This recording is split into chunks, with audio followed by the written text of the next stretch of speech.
What is up guys, JP here and welcome to JP Investing. Today is June 8, 2025 and para sa video na to, let's see kung magkano nga ba yung na-earn na natin simula nung nag-end yung 2024 or simula nung January 2025 hanggang ngayong June 2025. Yeah, boy.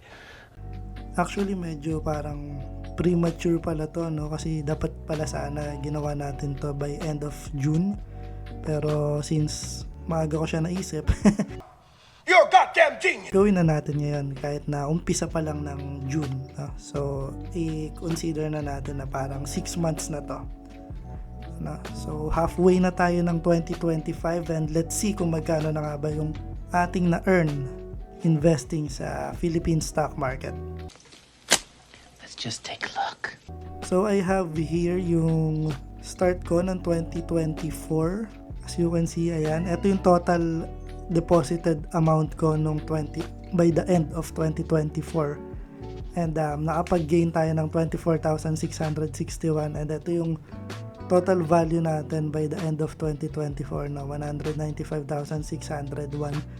And meron tayong percentage gain na 14.42%. So yung 170,940 natin is nag-gain na siya ng 14.42% or 24,661. So ngayon, June 2025, exactly 6 months, kalahati ng taon. Let's see kung magkano na ba yung na-earn natin. Come on! Miss Bonnie!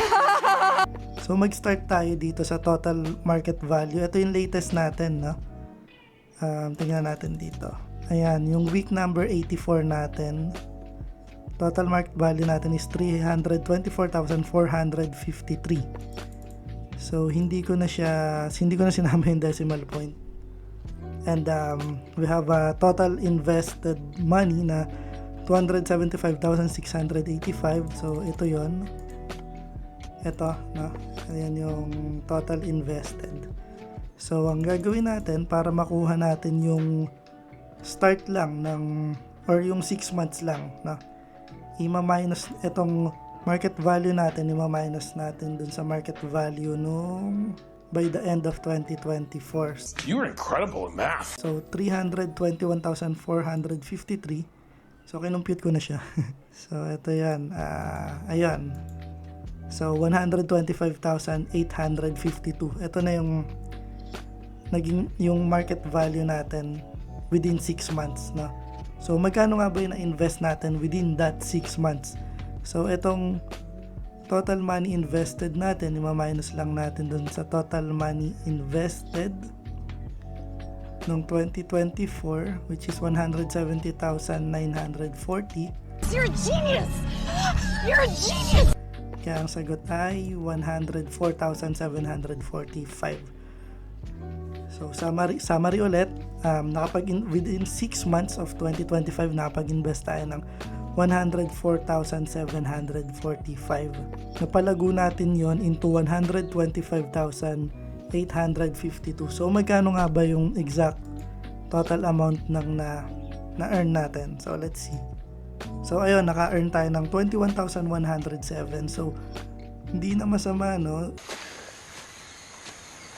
Yeah, right. Halos mabibit na agad natin etong 1 year nung 2024. Ano na lang ang difference nila, tingnan natin. 24,661 minus 21,107. So almost 3,500 na lang in difference nila. Marireach na natin. So tingnan nga natin kung ilang percent ba yung na gain natin. So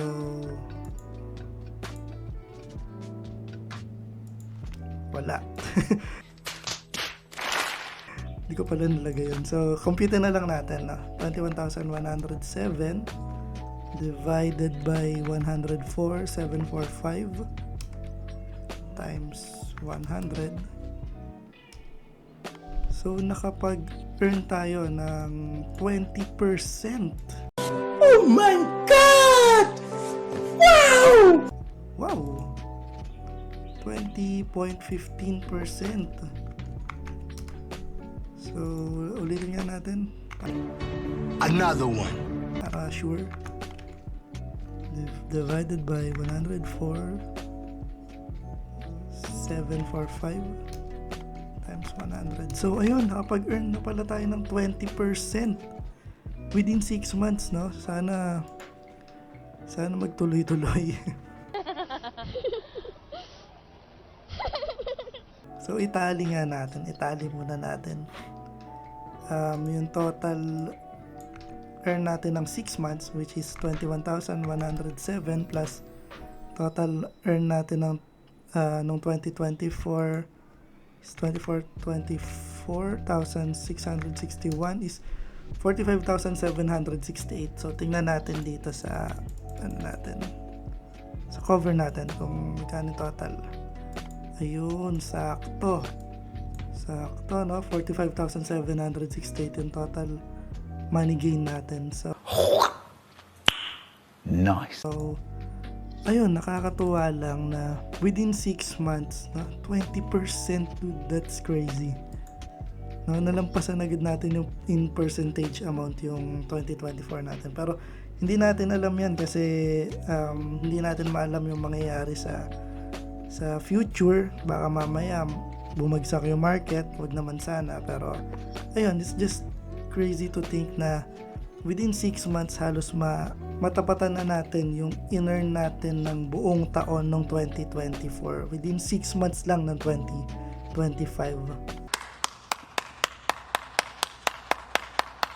I guess isang factor doon is yung may pinatabi sa akin si mama na 50,000 and ang ginawa ko dun sa 50,000 is in-invest ko. So para kumikita rin yung pera niya on the side, no?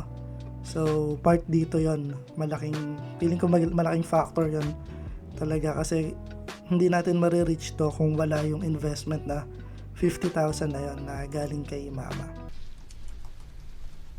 Thank you. So, recap lang, no? Within 6 months of 2025, nakapag-earn tayo ng 20%, 20.15%, and that is equivalent to 21,107.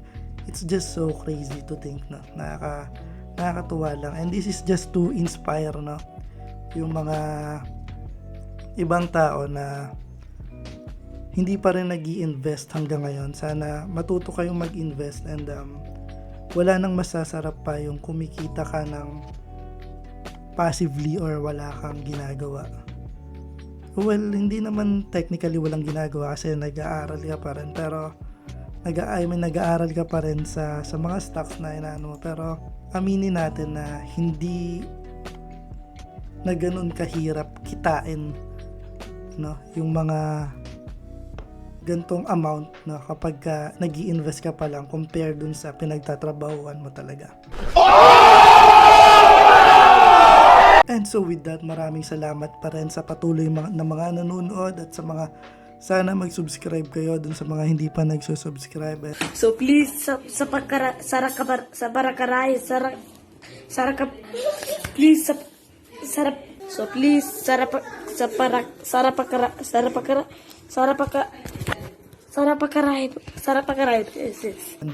Ayun lamang, hanggang sa muli. Maraming salamat. JP out. Paalam.